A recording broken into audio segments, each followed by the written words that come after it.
Bienvenidos a un nuevo episodio podcast de Post La Verdad en vivo. Son las 6:01 de la tarde.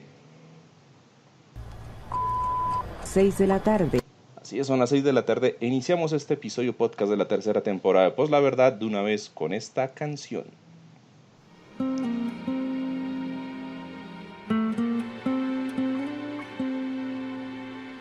Muchos caminos tú emprenderás, 1001 océanos cruzarás, mas siempre en ti voy a reinar.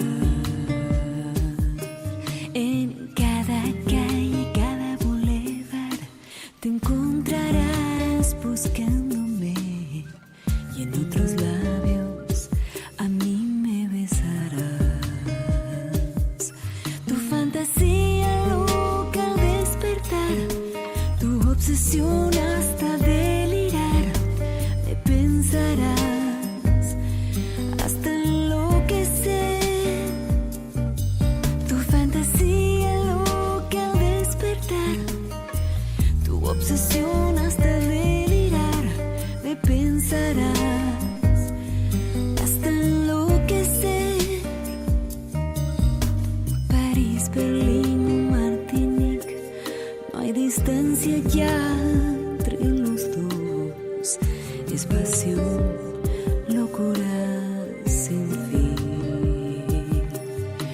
Me verás en el azul del mar, en el rocío al amanecer, en una suave brisa.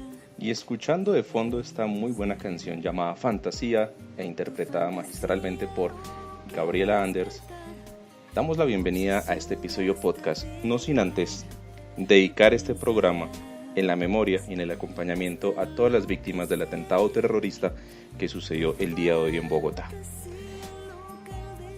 Don Javier, dándole la bienvenida en este episodio podcast de Post La Verdad, ¿cómo me le ha ido hoy? ¿Qué tal este jueves para usted? Don Andrés, muchas gracias también al invitado especial, ya le decimos quién es, así que aguarden pendientes. Pues un día muy malo, para que las cosas como son, un día lamentable por lo sucedido en la Escuela General Santander, que está aquí en el sur de Bogotá. Ya muchas víctimas, muchos heridos y bueno, un hecho violento que pone como complejas las cosas aquí en el país. Entonces también con don Andrés, este podcast dedicado a las víctimas, a los heridos del atentado terrorista. Esperar a ver que se aclaren las cosas porque se ha especulado mucho, acusaciones van, acusaciones vienen, señalamientos van, señalamientos vienen, y pues ahí estamos bajo un charco de especulación que no se sabe quién fue, quién es, y señalar y estigmatizar es lo más fácil que le queda a la gente y pues tampoco la idea. Entonces esperar qué sucede. Yo sé que hay mucha gente que tiene desconfianza porque eventos similares en el pasado han arrojado en la investigación resultados que uno no esperaba, y pues lo importante es que a ver que se resuelva qué pasó con este atentado terrorista. Bueno, ya más adelante, don Javier, entraremos a profundizar más al respecto. Mientras tanto, y antes de darle la bienvenida a nuestro invitado, le voy a leer la frase del día, y la escribió el tuitero Manuel Oviedo en su cuenta Manu Oviedo 15. Lo escribió el día de hoy a la 1:14 de la tarde. Eso en un podcast nos acompañó el año pasado. Sí. Los violentos culpan la paz por el atentado, así de cínicos son. Dándole la bienvenida a don Juan Carlos Parra, de la cuenta Historia de Colombia, que no es nuevo en el podcast de Post La Verdad, ya nos ha acompañado en 2 panel book reviews sobre libros de historia, la historia mínima de Jorge Orlando Melo también.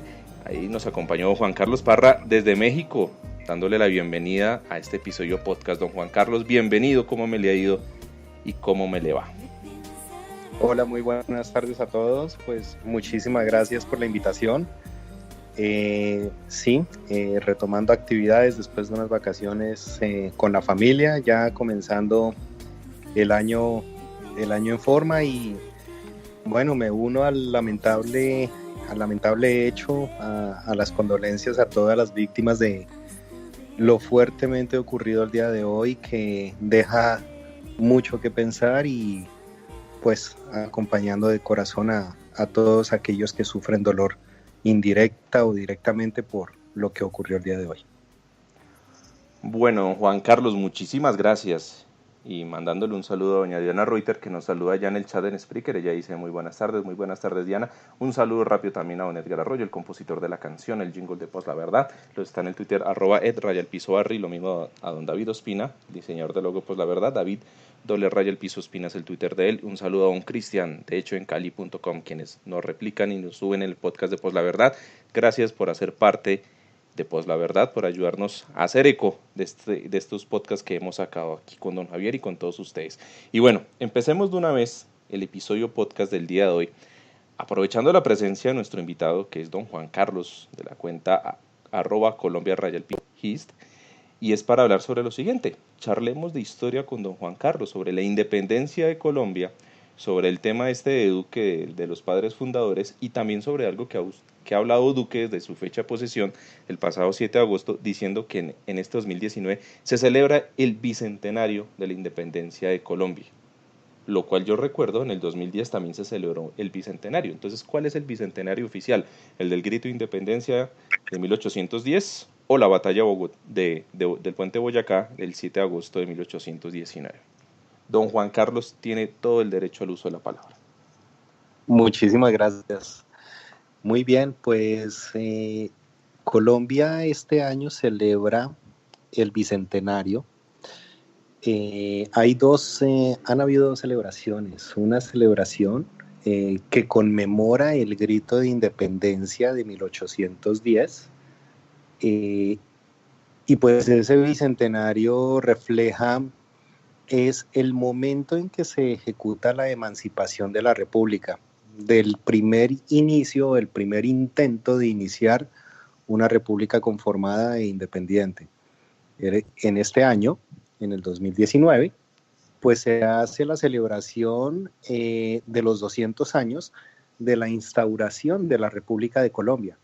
Si bien es cierto, en 1810 se da el grito de independencia, nuestra época republicana inicia formalmente cuando nace la República de Colombia en 1819, después de la batalla de Boyacá. ¿Qué es lo que ocurre? Pues entre 1810 y 1816, cuando se establece esa primera independencia, una serie de regiones de Colombia, de lo que hoy conforman Colombia, declararon una independencia. Algunas de ellas hicieron su propia constitución. Cundinamarca hizo también su propia constitución y comenzó un periodo histórico en la República, dentro de esa primera República, que se llamó la Patria Boba. Se llamó la Patria Boba porque un grupo de regiones tenían un corte federalista, otras regiones tenían otro corte de tipo centralista y no se ponían de acuerdo. Los federalistas al mando de Camilo Torres, los centralistas al mando de Antonio Nariño, y el país no se ponía de acuerdo en qué tipo de política de gobierno o qué modelo de gobierno seguir. Se da 1815, 1816, cuando empieza la reconquista española, al mando de Pablo Morillo, cuando inició el régimen del terror, y ya es Simón Bolívar en 1819, cuando en la batalla de Boyacá expulsa finalmente a los españoles, sin antes aclarar y mencionar, obviamente, que previo inicia la batalla de Cúcuta. En la batalla de Cúcuta se expulsan a los españoles. Simón Bolívar logra expulsar a los españoles de Venezuela, le da la libertad a Venezuela, luego pasa por Colombia, lo que hoy conocemos como Colombia, pasa por Boyacá. A través de la batalla de Boyacá se da pues toda la libertad y la instauración de la República de Colombia en 1819. Ese periodo histórico, en 1819, se le denomina a la República de Colombia el periodo Gran Colombiano, se le denomina Gran Colombia. Hay un error de concepto de muchas personas, porque muchas personas piensan que el país se llamaba Gran Colombia, pero no es que el país se llame Gran Colombia, el país se llama constitucionalmente República de Colombia. Inicialmente se componía de 3 grandes departamentos: el departamento de Cundinamarca, el departamento de Venezuela, cuando se adhiere Quito, el departamento de Quito,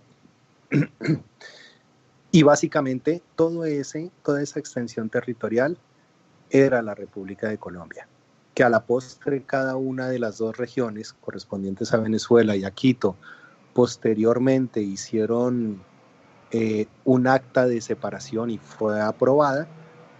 Bueno, eso es otra historia del nacimiento de otras 2 naciones, pero inicialmente la República de Colombia nacía en 1819 y esa es la celebración de este año, el bicentenario del nacimiento de la República de Colombia.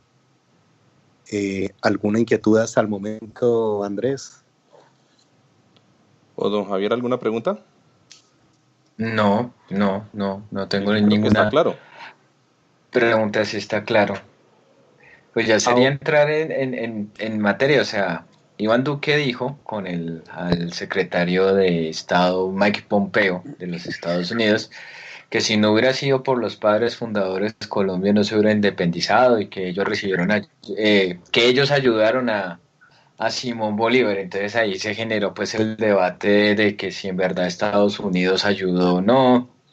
Pues el lunes con nuestra compañera Andrea Olaya, un saludo para ella, que ella pues decía que pues Duque lo dijo era más, o sea, independiente de si fuera error o no, lo más posible es que Duque sí supiera que eso era un error histórico, pero para congraciarse con el señor Mike Pompeo dijo que Estados Unidos sí ayudó a la independencia de Colombia y pues se generó un debate. Y lo máximo que han dicho algunos historiadores es que en ideas, pero no una ayuda material de que Estados Unidos envió, digamos, hombres a combatir o recursos económicos para ayudar a la independencia o cosas por el estilo. O sea, que llegaron ideas, o sea, que llegaron las ideas de pues cuando Estados Unidos se independizó, ¿no? Cuando logró su independencia. Entonces no sé si Juan Carlos quiere decir al respecto algo, no sé. A ver, precisamente de ese tema, ahí hay un punto muy importante para tener en cuenta.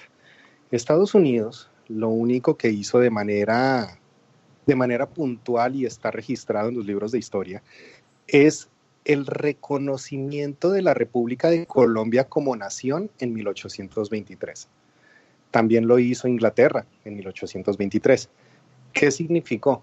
Cuando la República de Colombia se instaura en el Congreso de Angostura y se determina el primer presidente de la República como Simón Bolívar, entonces pasan 2 años y en 1823 tanto Estados Unidos, que era ya se perfilaba como potencia, e Inglaterra dan reconocimiento oficial a la República de Colombia como república, cosa que no había sucedido antes en el periodo de la Primera República, cuando nació la República de Venezuela, cuando nació la República de Nueva Granada. Antes de ese momento no habían sido reconocidas como repúblicas, como en este caso sí se reconoce la República de Colombia. Ahora, una cosa es hacer ese reconocimiento y otra cosa es determinar que hubo una ayuda por parte de Estados Unidos.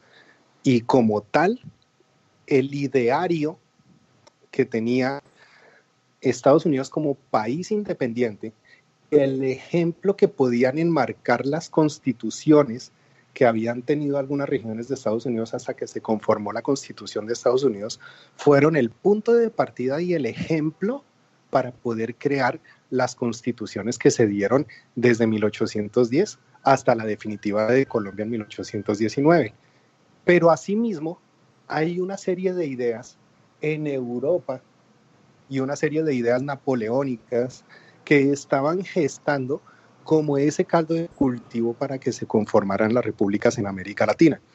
Entonces, como tal, sí, obviamente hay una lluvia de ideas que contribuyen a la generación de una nación, pero específicamente, y si lo hablamos desde el punto de vista de una ayuda puntual y directa, por parte de Estados Unidos hacia nuestra independencia no la hubo en ningún momento de la historia. Bueno, yo acá tengo doña Diana María, que se encuentra en Inglaterra. Si me dijo, ya que Juan Carlos va a ir al programa, quiero que también, ella no nos pudo acompañar el día de hoy, pero ella sí me compartió un hilo de trinos que escribió Felipe Arias, quien también ha estado en anteriores panel book review en Post La Verdad, hablando sobre historia, y voy a leerles el primer trino del hilo y lo vamos a compartir en la cuenta de Post La Verdad. Dice Felipe Arias en su cuenta @feloarias. En principio, hubo influencia de la Revolución Norteamericana como modelo ideológico y como ejemplo. Se ha supuesto que los masones estadounidenses apoyaban a Pedro Fermín de Vargas y Camilo Torres. Cita su independencia en el Memorial de Agravios. Don Javier, don Juan Carlos, no sé qué quieran decir al respecto.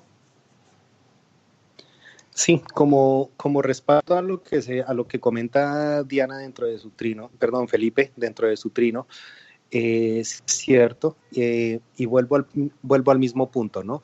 No deja de ser ese ideario, ¿no? Como esa aspiración o el querer tomar ciertas cosas como ejemplo de lo que ya había ocurrido para poder aplicar dentro de nuestro proceso de independencia. Entonces, sí, claro, están los ideales, está lo que se quiere crear como nación, y obviamente es como cuando nosotros tenemos sueños y aspiraciones, ¿no? Tomamos el ejemplo de alguien o las mejores prácticas de alguien, pero eso no significa, a mi modo de ver, como de manera concluyente, que ahí hubo una ayuda de manera directa. Como tal, no hubo esa ayuda de manera directa, pero sí existió la ayuda de esas ideas que fueron conformando lo que hoy somos, ¿no? O lo que se construyó para aquel momento y que detonó lo que hoy somos en el transcurso de la historia. Es que acá en Colombia, o bueno, en la época de la colonia y todo, no era ajena a lo que sucedía en el norte del continente, o lo que sucedía en Europa, lo que sucedía en África, es más, lo que sucedía en Asia también. O sea, llegaban tarde las noticias, pero llegaban. Entonces, digamos que la gente en esa época sí tenía como noción de lo que estaba pasando en el mundo. No con la misma inmediatez, obviamente, lo que vivimos hoy en día a través de las redes sociales, el internet y demás, pero en esa época estaban enterados. Entonces, era más que obvio que décadas atrás un país del norte se había logrado independizar. Entonces, esas ideas pegan, ¿cierto? Van calando. Claro, de la misma manera, por ejemplo, las ideas napoleónicas, las ideas de la Revolución Francesa, las ideas que se iban gestando en Europa respecto a el concepto de nación, respecto al concepto de libertad, respecto al concepto de constitucionalidad, también iban conformando parte, iban haciendo parte de todas esas ideas que, como tú dices, van llegando porque no estamos ajenos a lo que está pasando en el orbe, y van conformando el concepto primario de lo que fue la nación en 1819. Don Javier, no sé qué nos quiera comentar algo más ya para ir cerrando, sacando conclusiones y demás, antes de pasar a la editorial. No, ya queda claro que fue un error histórico de Iván Duque, que lo dijo fue para congraciarse con el secretario de Estado. Sí, lo que dije también en el podcast pasado fue como una lluvia de ideas, o sea que si hubo una influencia o una ayuda, pues fue como las ideas, ¿no?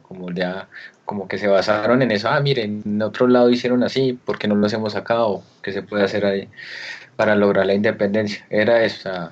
Yo tengo perdón, interrumpo un segundo, yo tengo Sí. No, sí, ya terminé. yo tengo un pensamiento y tengo una idea, y muy probablemente el presidente de la República quiso expresar una idea y no supo utilizar las palabras adecuadas. Entonces, como que pecó un poco por expresar una idea y sin encontrar las palabras adecuadas o sin encontrar la asesoría correcta, habló de más y generó pues todo el debate que se abrió en medio de toda esta situación respecto a los padres de la patria de Estados Unidos. Sí, ¿no? Y muy mal asesorado, ¿no? Porque obviamente el asesor de presidencia vino a salir a respaldar lo que estaba diciendo y demás, ¿no? De todas formas, lo dijimos en el programa pasado, vuelvo y lo digo acá. Si, o sea, mirándolo bien, a modo retrospectivo, lo que pasó con la independencia de Colombia, la influencia neta vino más que todo de Europa, más que todo de Francia. Tanto así que el modelo del Estado colombiano que tenemos es francés. La base del derecho civil colombiano es francés. Nosotros no tenemos ningún tipo de derecho anglosajón en la parte de la historia de Colombia jurídica. Hasta ahorita que me intentaron meter el sistema penal acusatorio, que quedó medio cojo porque aquí no tenemos jurados de conciencia, de resto es una inspiración, como decir una pequeña copia de lo que es el sistema acusatorio de Estados Unidos, pero nuestra base del derecho, toda nuestra base jurídica, la estructura de las diferentes formas del Estado que ha tenido a lo largo de las constituciones es francés. Entonces, es ahí en donde vemos de dónde vino el origen o la inspiración verdadera sobre la libertad de Colombia. No sé si Juan Carlos quiere decir algo más o vamos cerrando para pasar a la editorial. Antes de cerrar y verdaderamente lo que me complace desde el punto de vista personal de toda la situación que se dio con las declaraciones del señor presidente, fue algo maravilloso, y es que pusieron a todo mundo a estudiar y a leer un poco de historia para informarse, ¿no? Empezó la gente a preguntar, a cuestionar, a decir, y mucha gente, yo creo que muchísima gente, se puso a leer un poquito de nuestra historia, de nuestro pasado, y eso es el punto positivo de todo eso. La gente empezó a interesarse por de dónde nació Colombia, cómo nació Colombia, por qué se llamaba Colombia, porque mucha gente piensa, y mucha gente aclaró ahorita con esta situación, que nunca existió un país llamado Gran Colombia. Es un error académico que cometen muchas personas. O sea, la República de Colombia siempre ha sido una nación 1819, y cuando se separan Venezuela y Quito de Colombia, pues es que ellos emiten un acta de separación de Colombia. Cundinamarca, o la Nueva Granada, cuando se convirtió en Nueva Granada, Colombia nunca emitió un documento donde quisiera dejar de ser parte de Colombia, como sí lo hizo Venezuela y Ecuador, razón por la cual Tomás Cipriano de Mosquera le devuelve el nombre a Colombia en 1863 y se ratifica en la Constitución de 1886 como República de Colombia, y vuelve y se ratifica en 1991. Entonces, lo más interesante de todo esto es que pusieron a la gente a entender un poquito el pasado del país, pusieron a la gente a entender por qué se llamó Gran Colombia, o por qué se denomina el hito histórico como Gran Colombia, y mucha gente ya entendió que el país desde 1819 no ha dejado de ser República de Colombia. Bueno, don Juan Carlos, muchísimas gracias. Y amigos oyentes, entonces, don Juan Carlos nos sigue acompañando hasta el final del programa. Vamos a pasar entonces a la editorial, don Javier, y ya después entramos a la sección de temas varios. Entonces, mensaje institucional y nos fuimos. Listo, y le cedo los editorial. derechos, don Javier. Bueno, en pos la verdad, editorial de Andrés Balaguer.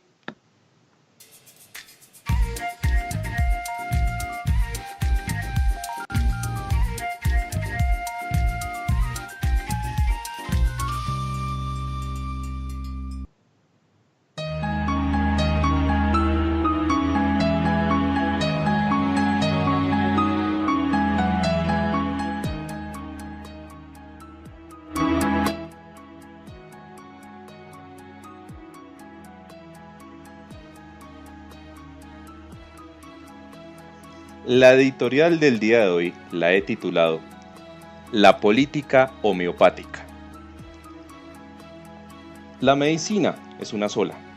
Es aquella que obedece a numerosos estudios, pruebas y análisis por parte de científicos, doctores y demás personas que se prepararon para buscar, mediante la ciencia, salvar vidas. Aún así, hay muchas personas que no creen en la medicina y buscan otras alternativas, como lo es la pseudociencia de la mal llamada medicina homeopática. Algo similar sucede con la política. Las personas cansadas por la política tradicional, la cual no ha sido nada buena para Colombia, Buscan en nuevos líderes y movimientos alguna alternativa que sea llamativa y que llene de esperanza en pro de un mejor futuro para el país. Es aquí donde aparecen estos personajes, quienes a partir de hoy los llamaré los homeopáticos de la política. Ellos buscan generar y ganar adeptos. Buscan hablar sobre diferentes temas populares, pero sin ninguna solución real o concreta.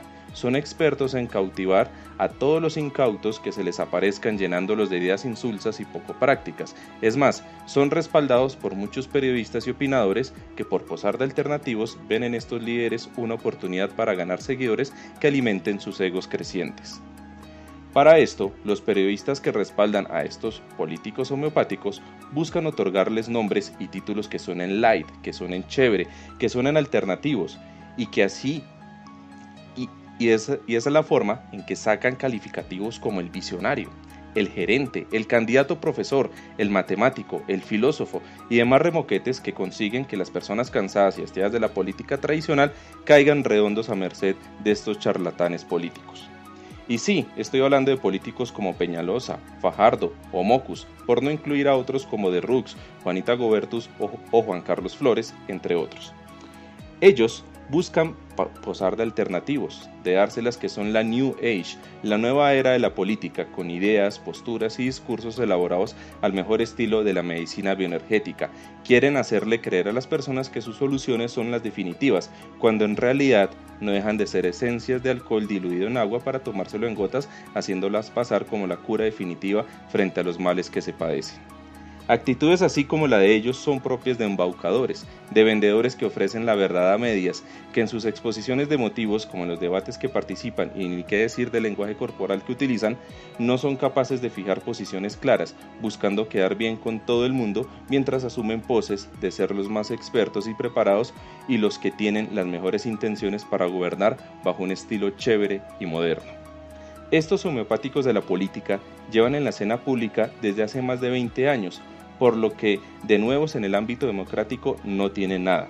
Eso sí, las alcaldías y gobernaciones que han tenido han servido para demostrar que sus grandes promesas se quedaban en eso, en promesas.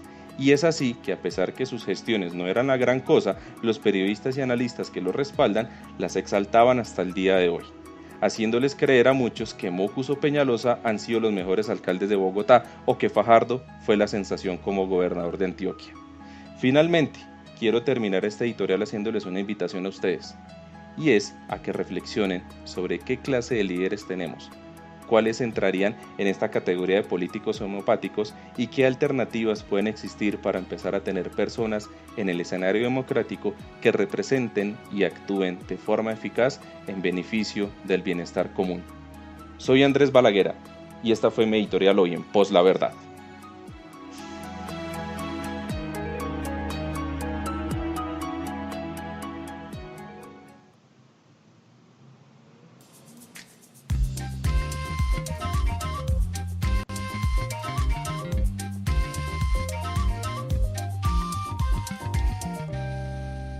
La verdad. Bueno, don Javier, don Juan Carlos, que nos acompaña a la cuenta Historia de Colombia, entremos de una vez entonces en la parte rápida de temas varios, y es hablando de la noticia del día de hoy. Atentado en Bogotá.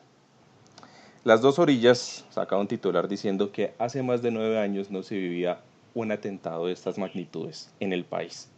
Hace más de 9 años no se veía un atentado con un vehículo bomba, que dicen que tenía más de 80 kilos de pentolita, lo que don Javier estaba contando al principio, que ingresó de forma violenta ahí en la escuela de cadetes y todas estas cosas. Pero ¿por qué pasa esto?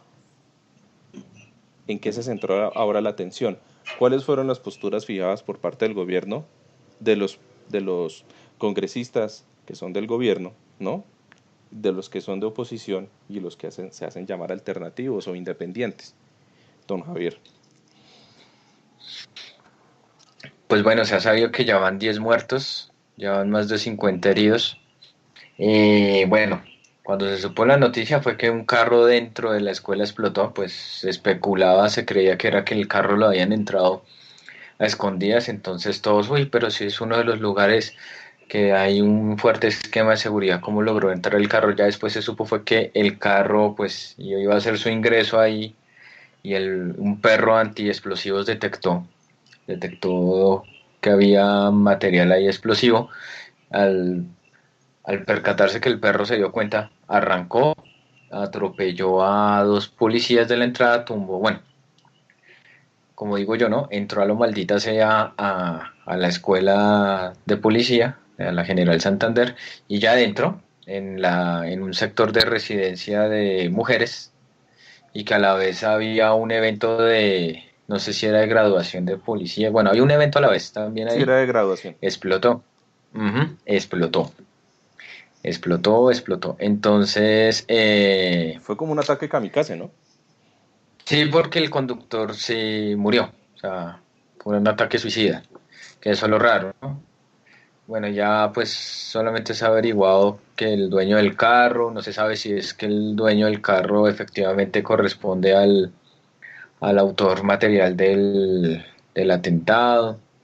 Y bueno, todo el mundo se le vino a la cabeza las escenas de los carros bomba de años anteriores, de que el temor de que uno salía a la calle, pues a sus cosas, a sus vueltas, trabajo, estudio, el temor de que no volviera precisamente por estos atentados terroristas y bueno, y lo que dije al principio, ¿no? Especulaciones, ¿no? Porque se ha dicho de todo, ¿no? Que fueron las FARC, pues imposible porque las FARC ya no son grupo guerrillero. Es más, la misma FARC ahora como partido político sacó un comunicado rechazando el atentado terrorista. Se dice que el ELN, pues todavía no hay pruebas que confirmen si fue el ELN. Además, si sería el ELN, qué torpeza, porque esta misma semana pidieron al gobierno nacional reanudar las conversaciones de paz. Entonces sería pues una torpeza tremenda. Y bueno, lo horrible de esto es que como raro, Álvaro Uribe y el Centro Democrático sacan provecho de la sangre derramada, de los atentados terroristas, de los ataques contra miembros de la fuerza pública y comenzaron a hacer lo que ellos ya saben, entonces ya no vale como la pena mucho, no vale mucho la pena ahondar en esto, ¿no? De los comentarios que ellos dicen. Por ahí una especulación de un trino de esta senadora extremista de María del Rosario Guerra que publicó un trino, pero yo no sé si el fin fue verdad o mentira, no se sabe. Minutos antes de que se supiera que hubiera el atentado, pues no se sabe si el fin eso fue verdad o mentira, si fue fake o no, pues bueno, el trino es como tal, sí, pero el horario no sé si fue verdad o mentiras de que en minutos antes puso el trino y entonces ya ha generado más especulación y todo. Y bueno, y lo que no, pues esperar a ver qué información, porque ahorita pues es mucha especulación y mucho fake news, entonces hay que cuidarse mucho de las fake news, de las posverdades, ¿no? De las mentiras que puedan difundir, porque como cosa rara ya le echaron la culpa a Gustavo Petro, ya le echaron la culpa a aquellos, ya le echaron la culpa al otro. Además que coincidencialmente el día de hoy se iba a realizar dos marchas.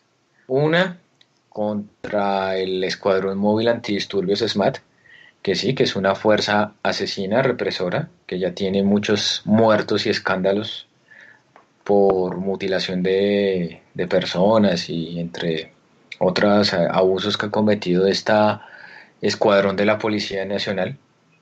Entonces, esa era una marcha y la otra que iban a hacer otra vez un plantón contra el fiscal, creo que era Cacerolazo, allá en las afueras, ahí en el búnker de la Fiscalía, donde fue la marcha la semana pasada de la famosa marcha de la linterna de la vela, que todo el mundo, pues, fue una marcha exitosa, pero lastimosamente se enfoca en algo tan frívolo como la quemada de un trapo, que es irrelevante. Esperar a ver, pues hay mucha tensión en la ciudad, hay mucha tensión en Bogotá, están ahí como un poco difícil la situación y esperar a ver qué más se investiga y bueno, la gente pues también con sus especulaciones de que eso atentado como tal, ¿será que sí? ¿Será que no? Pues vuelvo, insisto, todavía estamos bajo el charco de la especulación, muchas dudas, pocas certezas. Le tengo acá unos comentarios. Don Gabriel Felipe Gabo de Fox dice, bien interesante la intervención del historiador. Y le mandan el saludo a don Juan Carlos. Don Unanón dice, saludos, sálvanos, doctor Uribe, de estos atentados también planeados por usted mismo. Bueno, muchos dicen que este es un autoatentado, que esto está muy sospechoso, que parece ser muy conveniente. Yo más o menos soy de esa parte de esa teoría, porque es que lo que iba a suceder el día de hoy era lo del plantón con el fiscal, que estaba cada vez más cogiendo fuerza, que incluso a nivel internacional estaban poniendo mucho los ojos a esto, ¿no? Porque estaban esperando que el fiscal entrara a renunciar después de las cantidades de protestas y peticiones que ha recibido para que deje su cargo, tanto así que hasta el mismo uribista, porque así se proclama él como uribista, Jaime Bailey, pedía desde su programa que el fiscal tenía que renunciar y que él era un contradictor del fiscal por ser abogado de una de las empresas vinculadas con Odebrecht. Entonces, toda la atención estaba centrada al plantón del día de hoy, pero claro, en la mañana sucede este atentado, convenientemente o no, la suspicacia la dejamos ahí, ya va en la conclusión de cada quien, pasaron estas cosas. Obviamente, estos atentados hay que rechazarlos, obviamente hay que lamentar toda pérdida de cada vida que pereció ahí. Hay que estar con las víctimas, con las familiares. Pues la verdad lo dijimos desde el principio, este programa hoy va dedicado a ellos. Pero también hay que empezar a esclarecer muchas cosas. Sale el fiscal, porque eso sí, toda la prensa, la cobertura mediática, se la centraron en el fiscal. Y el fiscal, en su afán de dar resultados, soltó un nombre. Y ahora se corrobora que el nombre que aparece ahí era el dueño o el propietario de la camioneta, que no hay certeza si se la robaron, si el señor vendió la camioneta y nunca la registró, si se la cogió, no se sabe. Entonces tampoco es que se diga que es el principal sospechoso este señor, no. Entonces, con el afán de buscarse credibilidad y demostrarse como efectivo, el fiscal empieza, por decirlo así, a dar estos pronunciamientos que no tienen contenido verídico 100%, genera más suspicacias. Es más, curiosamente, hoy sobre el mediodía, que venía de una reunión familiar, me senté en un restaurante a almorzar rápido, antes de venir aquí a la casa, y estaban dando RCN. En los 40 minutos que estuve ahí en ese restaurante era cubriendo la noticia. Entonces, que el presidente de tal país se solidarizó con Colombia, que el secretario de la OEA dijo que apoyaba a Colombia, estamos con las víctimas, RCN lado las víctimas, RCN no quiere que vuelvan estos atentados, pero esto es producto de las falsas negociaciones. O sea, ellos ya desde ahí manejando su propio discurso, entonces le daban voz a los del Centro Democrático, le daban voz a otras personas y demás, entonces uno veía que el tema no lo estaban informando como debía ser, sino que lo estaban politizando 100%. Es aquí donde le quiero preguntar a Juan Carlos, aprovechando que él está en la Ciudad de México, en el DF, y es, ¿cómo llegó allá la noticia? ¿Cómo se enteró Juan Carlos y qué cobertura le dieron los medios internacionales o los medios mexicanos a lo sucedido esta mañana en Bogotá? Bien, los medios, a ver, primero se entera uno por redes sociales, la verdad, por la conectividad y por la cercanía con las redes sociales. Empiezan en las oficinas los comentarios de qué fue lo que pasó, y acto seguido pues ya comienzan los boletines de los noticieros. Atentado terrorista en Bogotá, pero la prensa en este país, o bueno, en este grupo de países a estas alturas del continente, por este lado, empiezan a mencionar la noticia, pero no mencionan todo lo que está por debajo de todo el contexto, ¿no? Lo que se estaba planeando hacer hoy en Bogotá, las marchas, el cacerolazo, todo lo que se tenía planeado, sino simplemente se centran en lo ocurrido y lo comparan con la época de Colombia de la década de 1980 en la Guerra del Narco, donde había carros bomba por doquier, inseguridad por doquier. Entonces, la prensa aquí en México se ha enfocado es más como en recordar ese instante y esos momentos de la década del 80 comparándolo con lo del día de hoy. Bueno, continuando en la parte de temas varios, porque toca apurarle con el temario, ¿qué ha pasado con Hidroituango? Las últimas imágenes que se han conocido, porque la prensa se ha sido más bien hermética y los de EPM y todo, aunque si bien tienen una transmisión en vivo sobre algunas obras que estaban haciendo y demás, de unos ingenieros que estaban poniendo en riesgo su propia vida, su propia integridad, para buscar, por decirlo así, el quitarle presión del agua que hay en la represa. Circuló mucho, don Javier, una foto de el gerente de EPM, el gerente de Hidroituango y otra gente más ahí rezando, diciendo que ellos ya habían hecho lo que podían hacer, lo que humanamente podían hacer y que todo lo dejaban en cuestión de, o sea, en manos de Dios. Así es. Una misa ahí en la compuerta ahí que iban a cerrar, el gerente de PM, que ha generado pues controversia porque tras que tiene problemas y el cierre va a ser complicado, el cierre con puertas, creo que también hay otros, se han presentado otras complicaciones ahí de ingeniería, ha sido bueno, de burla, de crítica y polémica esta foto de donde sale el gerente de PM, el señor Londoño, rezando ahí con el sacerdote ahí pues haciendo una misa pues para que todo en Hidroituango saliera bien y bueno, entonces eso ha desatado también muchas críticas es en el gremio de los ingenieros. Entonces lo que no fueron capaces de hacer los ingenieros creen que por ayuda divina, pues con todo respeto, yo sé que hay muchos creyentes que nos escuchan, pero creen que con ayuda divina, con una misa, con agua bendita y demás van a que la compuerta cierre y pues cuando ya es algo que le corresponde a los ingenieros, ya es algo como más, ¿cómo decirlo? Ya es algo como más de la razón y algo más material y no esperando una ayuda espiritual o divina de que arregle la situación en Hidroituango. Palabras más, palabras menos, que es como la imagen que ha desatado furia precisamente por eso, de que todos los errores de Hidroituango precisamente por la mala ingeniería, por todas las malas decisiones al momento de construir Hidroituango y ahora recurren a esto esperando a ver y si no funciona la ayuda divina, si la misa no surte su efecto, que van a decir que Dios lo quiso así, que Dios obra de formas extrañas. Ahí la pregunta. No, y no solo eso, sino la vergüenza a nivel internacional que Colombia está pasando a nivel de ingeniería.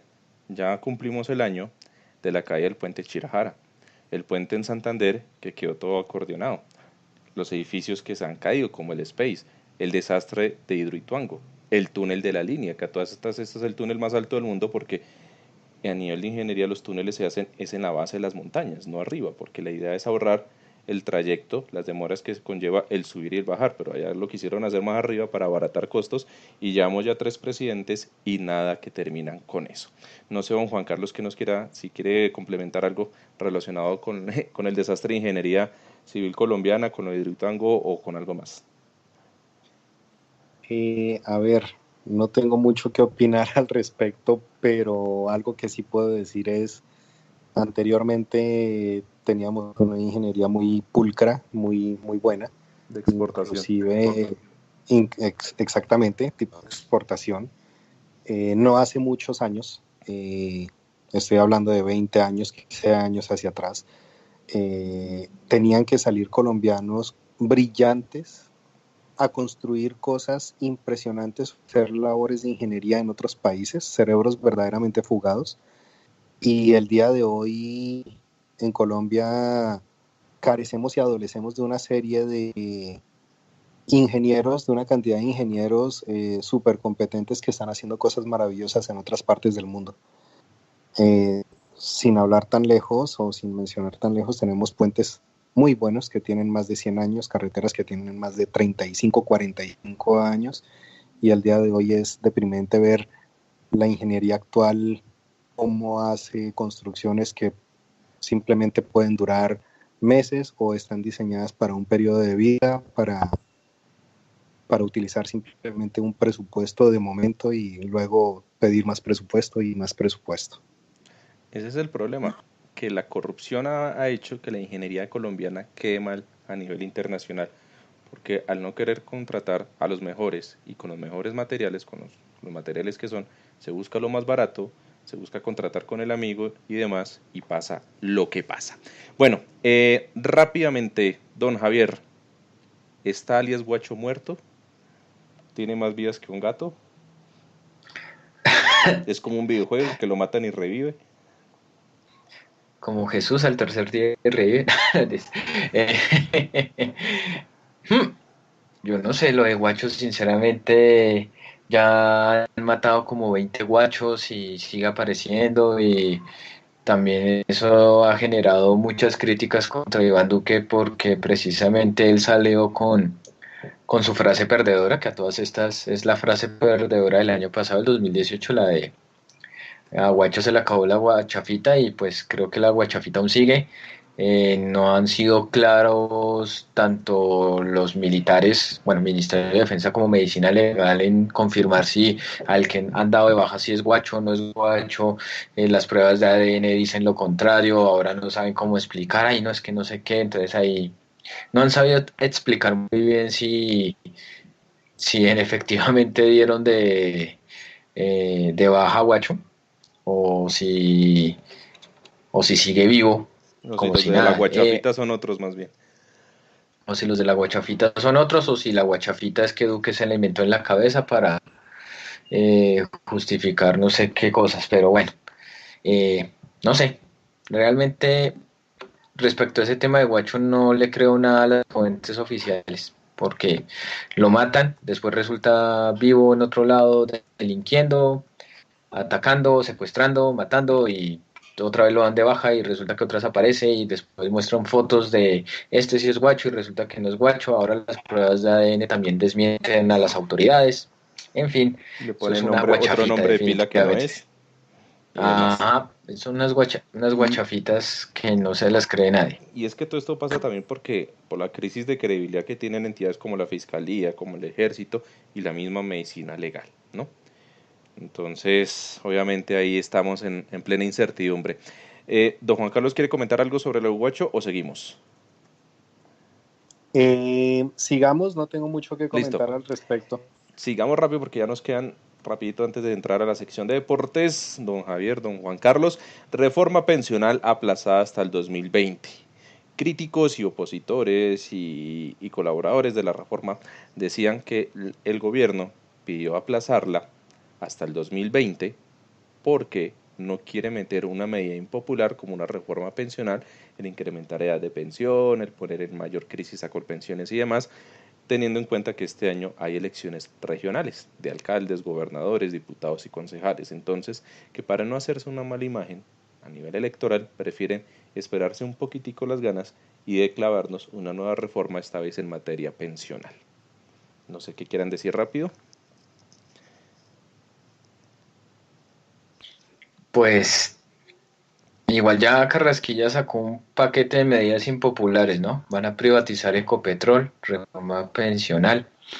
Es que el trino, el listado lo hizo Aida Bella y bueno, la reforma pensional, que pues obviamente van a buscar es que aumente la edad de pensión tanto en hombres como mujeres y dando la justificación de que, que es que no es insostenible, toca aumentar la edad sí o sí. No dicen nada más al respecto de que por qué tiene que hacerse una reforma pensional, ¿no? Y lo de la privatización de Ecopetrol, sí, preocupante.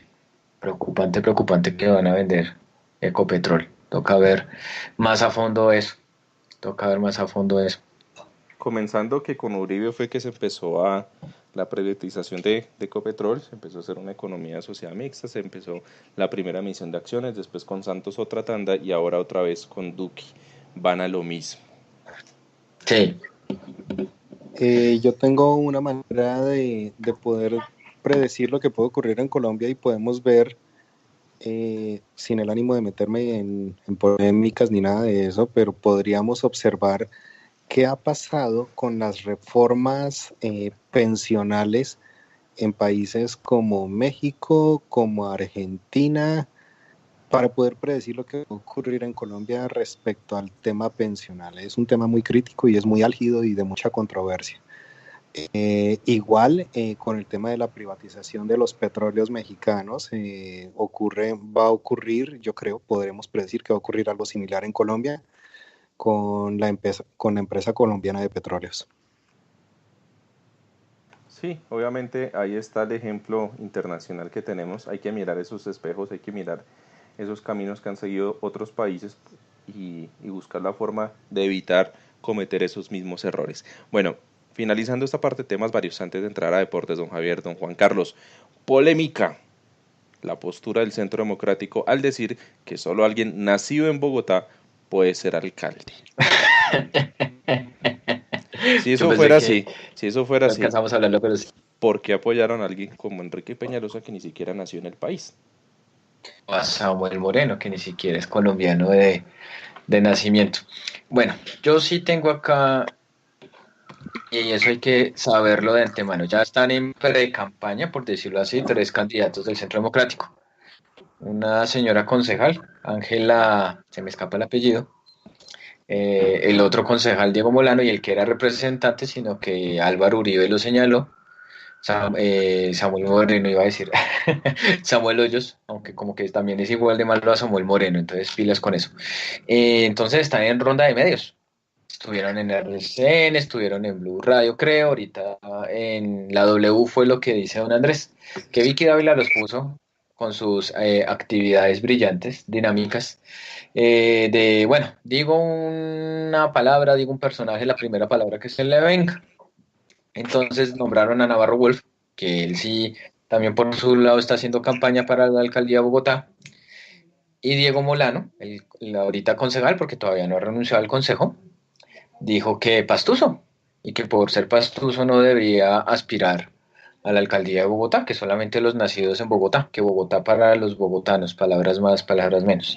Cuando pues hemos tenido alcaldes de diferentes regiones, ¿no? Gustavo Petro tampoco era bogotano de nacimiento, valga decirlo, ni Peñalosa ni Samuel Moreno, porque ambos nacieron en los Estados Unidos, sí. Y le digo Peñalosa algo, y Samuel Moreno. Y si hubiera sido el caso, y si hubiera sido el caso, ni Antanas Mocus debería haber sido alcalde. Sí, él nació en Bogotá, nació en el año 1952 en Bogotá, pero porque él tiene raíces lituanas y estuvo un tiempo viviendo en Lituania, entonces no, entonces tampoco Antanas Mocus, pues, porque él no es bogotano 100%, él es lituano también, entonces por eso no debería ser, tampoco debería ser alcalde según la lógica del señor Molano, valga decirlo, ¿no? Termino con esto rápido. Están diciendo burradas para que la gente hablen de ellos y que todo lo de las redes sociales interactúen y así digan bestialidades. La idea es que ellos se hagan conocer, ¿no? Haz fama y échate a dormir, dice el dicho. Entonces es lo que está buscando estos 3 mamarrachos que puso Uribe. Ya están hartos, cada vez están diciendo más burradas para ver si la gente obviamente reacciona en redes sociales, en todo lado, y llenar ahí espacios en medios de comunicación, mojar prensa y mojar pantalla. Yo digo algo. Hace unos años, cercanos al Centro Democrático, decían que Uribe debía lanzarse en vez del Senado a la alcaldía de Bogotá. Según la nueva teoría del Centro Democrático, Uribe no podría hacerlo porque él no es de Bogotá, ¿no? Lo cual es absurdo, ¿no? Uh-huh. Entonces, y es que, ¿a qué voy? Y por también ley se especuló con Fajardo. Sí. Por ley se especifica que para ser alcalde o para ser concejal de una ciudad, ¿no? Hay que haber residido en ella en el último año, en los últimos 360 días anteriores. No más, no le piden nacer en esa ciudad, no le piden, mejor dicho, no le piden la nacionalidad bogotana para ser alcalde de Bogotá, o no le piden la nacionalidad paisa para ser gobernador de Antioquia, cosas así. ¿No? Es más, yo lo puse en un trino, que el señor Molano, ya que es muy rolo y muy uribista, que vaya a Medellín, que es muy uribista. ¿Le van a votar? No, ¿por qué? Porque él es rolo y no conoce Medellín, y pierde. Bueno, don Juan Carlos, no sé qué nos quiera compartir sobre esta polémica que ha levantado el Centro Democrático con lo de Bogotá para los bogotanos. En el contexto histórico, hace más o menos, ¿qué será? Como un poco más de un año y 3 meses aproximadamente, se emitió en la cuenta de Twitter la historia de todos los alcaldes que ha tenido Bogotá, y más o menos, si la memoria no me falla, porque tendría que volverlo a leer, el 40% de alcaldes que ha tenido Bogotá no han sido de Bogotá. Bogotá ha tenido alcaldes boyacenses, alcaldes costeños, alcaldes de Bogotá y uno que otro alcalde de otra región. De hecho, una de las mejores alcaldías de Bogotá fue una alcaldía de un costeño, una persona oriunda de la costa, por la década de 1930 y ha sido considerada una de las mejores alcaldías de Bogotá porque se preocupó, uno, por la equidad social, dos, por embellecer la ciudad, y fue una de las personas que contribuyó al embellecimiento de toda la avenida Caracas, desde el sur hasta el norte, en su época de gobierno. Entonces, ese asunto de que para ser alcalde de una ciudad hay que ser oriundo de la ciudad, es muy falaz y es muy falso, por lo mismo que ustedes ya dijeron, ¿no?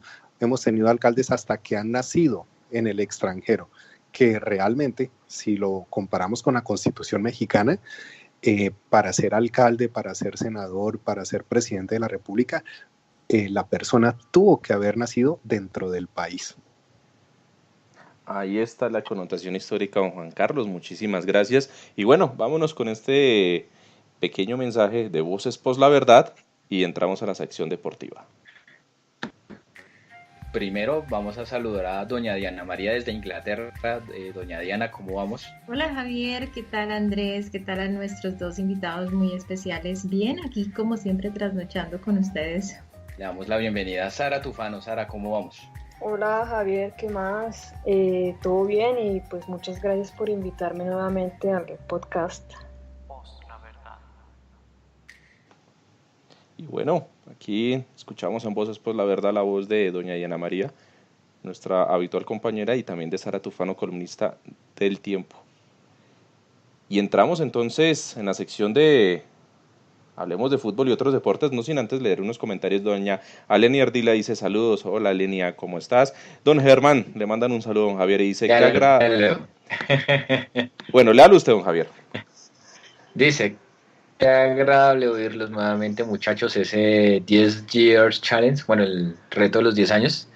Me perdonarán la pronunciación de mi básico inglés de contra Godardio, se hace yo. Le da risa, jajaja. Pensé que ese pelado era algún bucetero búlgaro comunista en tangas narizonas. O sea, me cree que soy Borat. Pues para mí sí es un honor que me diga que soy Borat. Shasha Barón, un saludo muy especial, me alegra mucho escucharlo. Saludos a todos y qué chimba ser Borat. Y Alenia dice, este argumento de que porque no sea de Bogotá es la evidente señal de argumentos.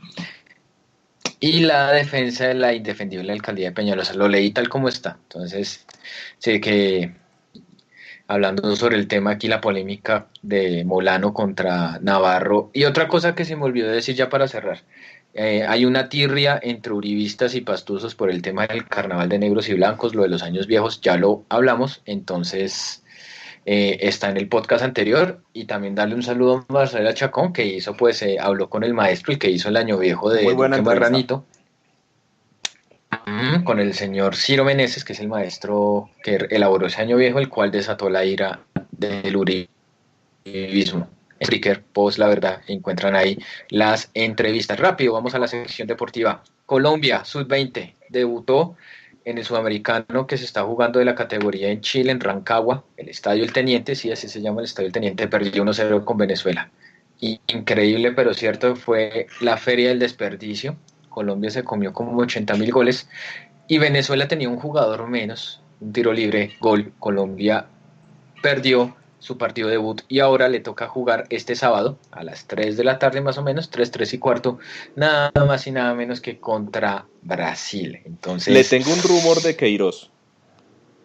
Que a Queiroz, ahí ya iba a tocar. Que a Queiroz le están haciendo una oferta fuerte del fútbol de China.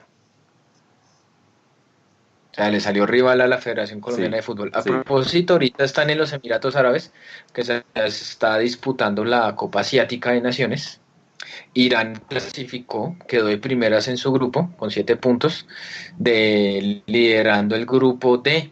O sea, le ha ido bien a Queiroz.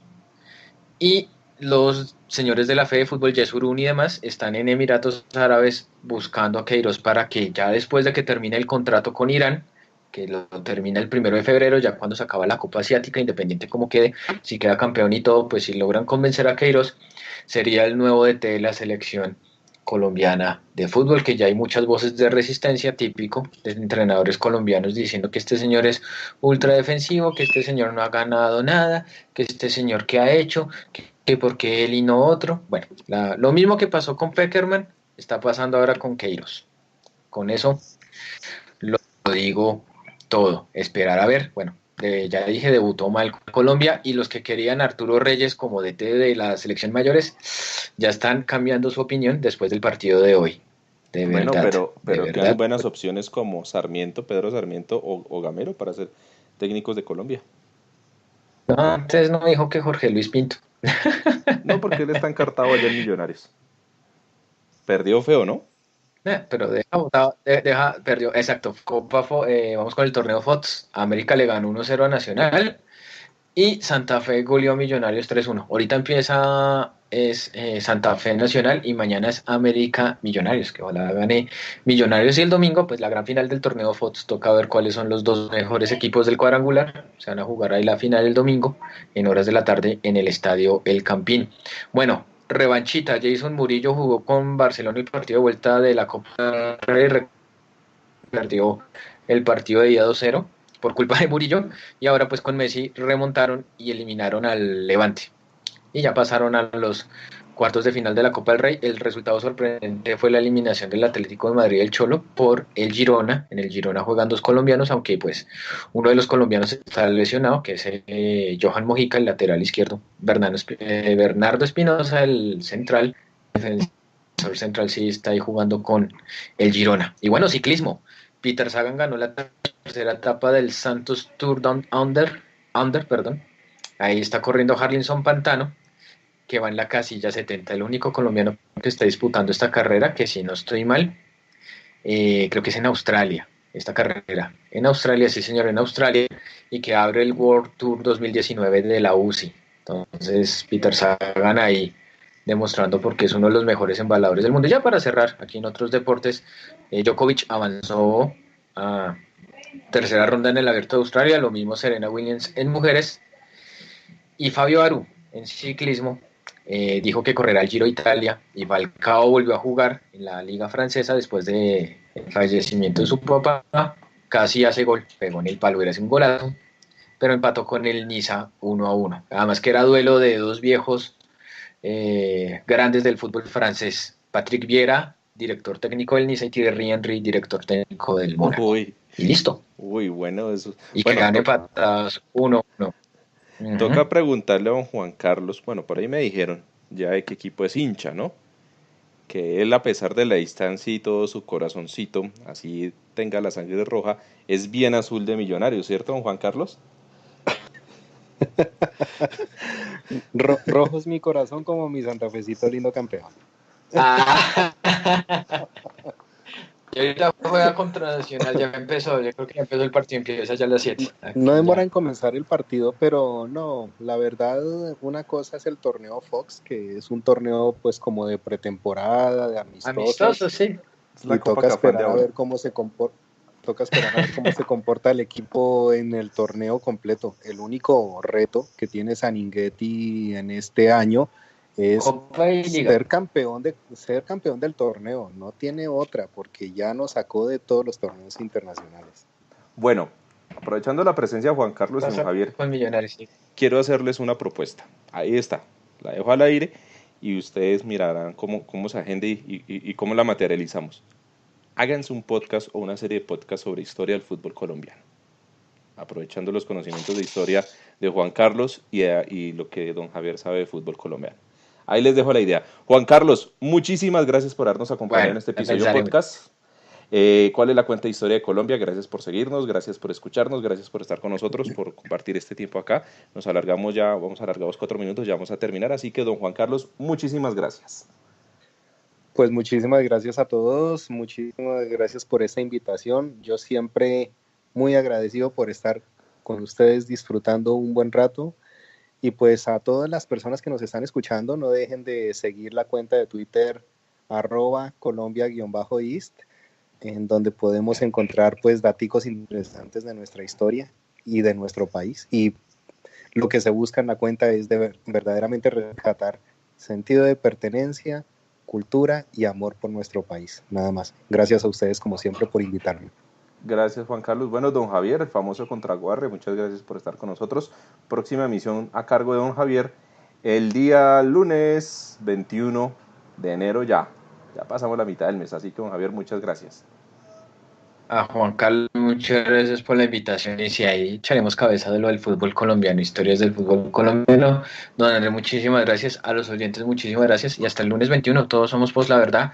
Muchísimas gracias y bueno, que nos sigan escuchando. Ya aquí empezando la tercera temporada con toda ya, segundo episodio, ya para el tercer episodio de la nueva temporada aquí en Post La Verdad. Así es, entonces el Twitter institucional es @postlaverdad, el Twitter mío es @JAPP008. Gracias por escucharnos, todos somos Post La Verdad. Gracias y chao. Nos vemos pronto.